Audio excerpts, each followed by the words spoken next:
see, up until you see beyond it, everything is dominated by oneself, is it not? I want to be awakened, I want to be enlightened, I want to have some spiritual revelation, which is really no different than I want an ice cream cone. I want to be loved. I want to be agreed with. I want to be disagreed with. I like or I don't like. Do you see how the fiction of self always keeps itself in the center of one's consciousness? Yeah?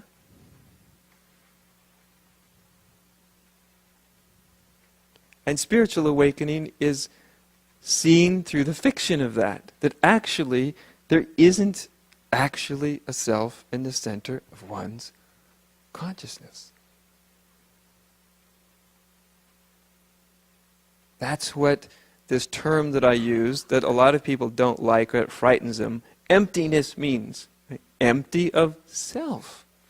Full of reality, absolutely full of the divine, but empty of self.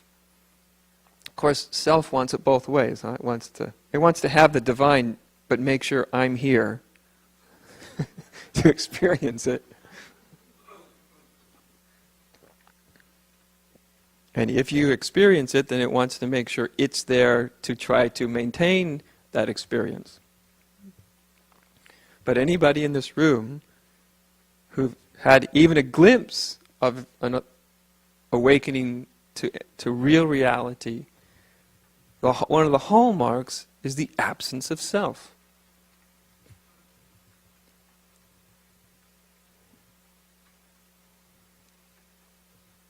That's the beauty of it.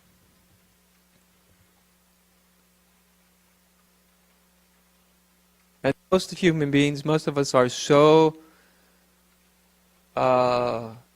deeply in a trance state that it's even hard to consider what you would be, that you could be something other than a self. Think of yourself as something other than a self. If you really want to confuse yourself, just try. What could I be other than a self? Whether it's an enlightened self, or a little ordinary human self, or a super self, or a good self, or a bad self, or, you see what I mean? A self that's in heaven or hell, or enlightened or unenlightened. All of that is just more self-seeking, you see?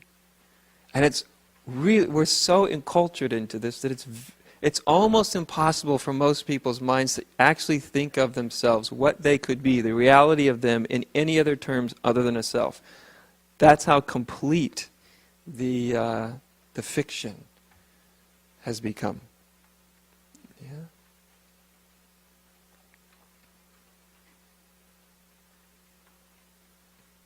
So I come here, I just come to help each person, anybody who wants, anybody who doesn't want, that's fine, but anybody who wants, to actually look into the nature of their experience here and now.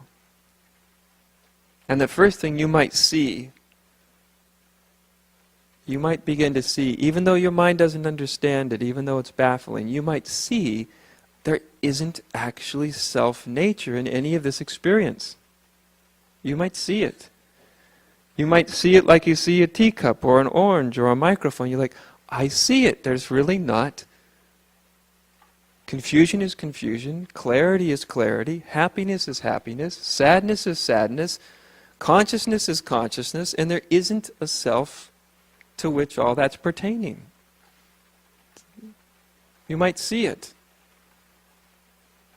It's also possible you might go beyond just seeing it, because to see it isn't quite the same as to realize it, is it? It's in the same way that to see an orange is not the same thing as eating an orange, right? So you can have it pointed out to you, yes, there's an orange. You go, oh, I've never seen one, lovely. But to see it, to see the absence of self is one thing, to experience it is quite something else. But to see it opens the doorway to the experience. It opens a doorway.